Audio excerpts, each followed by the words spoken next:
Good evening, and welcome to Education Forward, your platform for in-depth discussions on the critical educational issues of our time. Tonight, we are tackling a particularly contentious question. Should teacher salaries be directly linked to student performance? This is a proposal that sparks considerable debate, and we have two distinguished guests to help us navigate its complexities. Joining us is Ms. Sarah Chen, an education policy analyst who supports this approach, and Mr. Tom Williams, an experienced high school teacher who has reservations about such policies. Our aim this evening is to thoroughly explore the arguments for and against linking teacher pay to student outcomes, providing you with a comprehensive overview. Thank you, David. It's a pleasure to be here to discuss such a vital topic. I firmly believe that linking teacher salaries to student performance, when implemented thoughtfully, can be a powerful catalyst for creating a more results-oriented educational culture. The core principle is about fostering greater accountability. When teachers have a direct stake in student success, it naturally enhances their focus on achieving tangible learning outcomes. This isn't about penalizing teachers, but rather about recognizing and rewarding effectiveness in the classroom. Furthermore, such a system can serve as a significant incentive for excellence. It encourages educators to continuously seek out and implement the most effective and innovative teaching strategies. Imagine the dynamism this could inject into our schools, as teachers are motivated to explore new pedagogical approaches that genuinely engage students and improve their understanding. Another crucial aspect is attracting and retaining top talent within the teaching profession. By offering compensation that reflects impact, we can make teaching a more appealing career path for high-achieving individuals. This could help address teacher shortages in critical subjects and ensure that our students are learning from the best and brightest. I acknowledge that there are legitimate concerns about implementation. How do we measure student performance fairly? How do we account for external factors? These are valid questions, but they are not insurmountable. Well-designed systems would utilize multiple measures of student progress, not just standardized test scores. We can incorporate classroom observations, student portfolios, and even peer reviews to get a more holistic view of a teacher's impact. Ultimately, the goal here is to elevate educational standards for every student, ensuring they receive the high-quality education they deserve to succeed in the 21st century. A system that rewards effectiveness is a step towards achieving that critical objective. Thank you, David. I appreciate the opportunity to present a different perspective, one grounded in years of classroom experience. While I share Ms. Chen's desire to improve education, I believe that linking teacher salaries directly to student performance is an inherently flawed concept, one that could prove detrimental to the very fabric of our educational system. My primary concern is the fundamental unfairness of such a system. Student performance is influenced by a multitude of factors that lie far beyond a teacher's control. Consider socioeconomic status, home environment, parental support, access to resources, and even a student's individual health and emotional well-being. Are we to hold teachers financially accountable for these complex societal issues? This approach risks penalizing dedicated teachers who work in challenging communities or with students who have significant learning barriers. Furthermore, there's a significant danger of narrowing the curriculum. If salaries are tied to specific metrics, particularly standardized test scores, the focus will inevitably shift to, quote, teaching to the test. This means less time for subjects not tested, less emphasis on creativity, critical thinking, problem solving, and the arts, the very skills essential for holistic development and future success. We risk producing students who can pass tests but lack the broader knowledge and intellectual curiosity that true education should cultivate. I also foresee a negative impact on teacher collaboration and morale. Education should be a collaborative endeavor, with teachers sharing best practices and supporting one another. Introducing a system that pits teachers against each other for financial rewards could foster unhealthy competition, secrecy, and increased stress, ultimately harming the school environment. Instead of such divisive measures, we should focus on proven strategies, providing schools with better resources, offering robust and continuous professional development for teachers, and creating supportive, well-managed school environments. Empowering teachers, trusting their professionalism, and equipping them for success are far more effective levers for improvement. In conclusion, while the intention might be good, performance-linked pay systems risk damaging the educational experience for students and creating an unjust environment for dedicated teachers. Thank you both for those compelling opening statements. Ms. Chen, Mr. Williams has highlighted the significant influence of external factors on student success. How can a performance pay system be designed to fairly isolate and measure a teacher's specific contribution amidst these complex variables? That's a crucial question, David, and one that any robust system must address directly. It's not about ignoring these factors, but about intelligently accounting for them. One of the most promising approaches involves using, quote, value-added models, or VAMs. These statistical models aim to measure a teacher's contribution by tracking the academic growth of their specific students over time, compared to their expected growth. So it's less about absolute scores and more about the progress students make under a particular teacher's guidance, factoring in their starting points and, in some models, demographic characteristics. However, I want to stress that VAMs should not be the sole determinant. As I mentioned earlier, we strongly advocate for a multifaceted approach to evaluation. This means incorporating rich data from structured classroom observations conducted by trained evaluators, peer reviews that offer insights from colleagues, and analysis of student portfolios that showcase a broader range of skills than tests alone. We also need improved diagnostic tests, not just summative standardized tests, to better understand student learning throughout the year. The truth is, current systems in many districts often lack robust performance differentiation. Exceptional teaching frequently goes unrewarded, and struggling teachers may not receive the targeted support they need. A well-designed performance pay system, using multiple, carefully weighted indicators, can bring much-needed clarity and fairness to teacher evaluation and compensation. Mr. Williams, Ms. Chen suggests value-added models and a multi-indicator approach. If not through performance-linked salaries, what, in your view, are the most effective ways to ensure genuine teacher accountability and drive continuous improvement in teaching quality? Thank you. While I appreciate Ms. Chen's points about multiple indicators, the fundamental reliance on quantifiable student outcomes, even growth models, remains problematic for me because of the inherent difficulties in truly isolating teacher impact.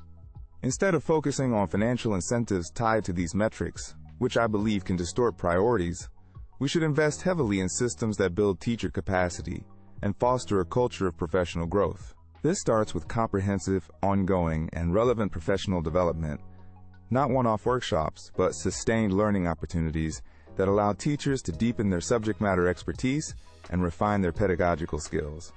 Mentorship programs for new and even experienced teachers are also vital. Pairing educators for collaborative learning and support can be incredibly powerful for professional growth. Furthermore, we need robust evaluation systems, but these should be primarily formative, focused on professional growth, constructive feedback, and identifying areas for development, rather than punitive or high stakes for salary determination. These evaluations should involve meaningful classroom observation, reflective practice, and peer collaboration. The goal is to help teachers become better, not to rank them based on potentially flawed data. Ultimately, intrinsic motivation, a supportive professional environment, adequate resources, and manageable class sizes are far stronger drivers of teacher effectiveness and accountability than financial incentives tied to student performance metrics that many teachers will, rightly or wrongly, perceive as unfair or out of their control. Mr. Williams, there's a frequently voiced concern that performance pay systems might inadvertently lead teachers to avoid schools or specific classes with students who face more significant academic or socioeconomic challenges. How significant do you believe this risk is? And what could be the broader consequences for educational equity? David, I believe this risk is not just significant, it's almost an inevitable consequence of such policies, and it deeply troubles me. Teachers are human, and if their livelihood is tied to student scores, there will be a natural, understandable pressure to seek environments where achieving those scores is perceived as easier. This could lead to a situation where experienced, highly effective teachers are disincentivized from working in schools serving high-poverty communities or with large populations of students with special needs or English language learners. These are precisely the schools and students who need our most skilled and dedicated educators the most. The result could be a worsening of educational inequalities, with a concentration of experienced teachers in more affluent, higher-performing schools, and a, quote, brain drain from schools that are already struggling. It could create a two-tiered system, further disadvantaging students who already face the most obstacles. We must remember that schools in challenging circumstances require more support, more resources, and the most qualified teachers, not policies that might drive them away. The potential for exacerbating inequity is a profound ethical concern that proponents of performance pay must adequately address. Ms. Chen, that's a serious concern regarding equity. On a related note, Mr. Williams earlier mentioned the risk of teaching to the test. How can a performance-linked salary system be designed to prevent this narrowing of the curriculum and ensure that a focus on measurable performance doesn't sacrifice the broader, holistic development of students? That's a valid and common concern, David, and it underscores why the design of the assessment system is paramount. It's absolutely not our intention to promote teaching to the test or a narrow curriculum. Firstly, as I've emphasized, the system must rely on multiple and diverse assessment types, moving far beyond sole reliance on standardized multiple-choice tests. This includes performance-based assessments, project-based learning evaluations, student presentations, and portfolios of work. When assessments themselves are richer and demand higher-order thinking skills, critical analysis, and creativity, teaching to the test actually means teaching these valuable skills. Secondly, the evaluation criteria for teachers, and indeed for schools, should explicitly include measures related to curriculum breadth and the fostering of holistic student development. This could involve looking at the range of subjects taught, the integration of arts and humanities, opportunities for extracurricular activities, and the development of socio-emotional skills. Furthermore, incorporating school-wide improvement metrics rather than solely individual teacher metrics can encourage collaboration among staff to achieve broader educational goals. This means everyone is invested in the overall quality of education provided, not just their individual students' test scores in one subject. It's crucial that clear guidelines, robust oversight, and continuous refinement of the system are in place. The aim is not to constrict, but to enhance quality teaching across all dimensions, ensuring students receive a well-rounded education that prepares them for life, not just for exams. We believe that a system that values and rewards the teaching of critical thinking, problem-solving, and creativity, as evidenced through diverse assessments, will naturally steer away from a narrow test prep culture. In summary, while the challenges are real, I firmly believe that a thoughtfully designed and carefully implemented performance-linked pay system can be a powerful lever for positive change in our education system. This is not about a simplistic, punitive approach. It's about creating a culture that genuinely recognizes, celebrates, and rewards teaching effectiveness.